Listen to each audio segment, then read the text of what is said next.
Partia në pushtet VMRO TPMN kërkon nga Prokuroria Publike që të hetojë edhe përgjegjësinë e ish-pushtetit për gjendjen me ujë në Gostivar dhe të përcaktojë nëse ka pasur mosveprime institucionale që kanë rrezikuar shëndetin e qytetarëve.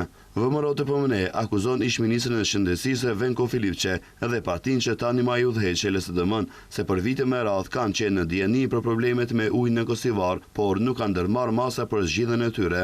Martin Andronovski nga kjo parti theksoi se institucionet shtetërore gjatë qeverisës së LSDM-s kanë dërguar raporte se uji në Gostivar nuk ishte i sigurt për pije, por këto informacione sipas tyre u janë fshehur qytetarëve. Prokuroria Publike duhet të hetojë heqjen e Filipçes dhe të pushtetit të LSDM-s, i cili ka lejuar që banorët e Gostivarit të helmohen me vite, pa e ditur se nga çfarë më pas u shkaktohen sëmundjet. Llumi i LSDM-s, të paktën ajo që mund të bënin, ishte të kërkonin falje dhe të dhuronin ndonjë pako me ujë për banorët, por këtë nuk e presim, sepse ata nuk kanë as nder dhe as reputacion. Sipas VMRO TPMN-s, problemi me ujin në Gostivar nuk është i ri, por është pasojë neglizhencës shumëvjeçare të pushteteve lokale. Nga partia e Kristian Miskoskit, akuzojnë gjithashtu Filipçen, BDI-n dhe partinë e Taravarit se në vend që të merren me zgjidhjen e problemit, po e politizojnë situatën.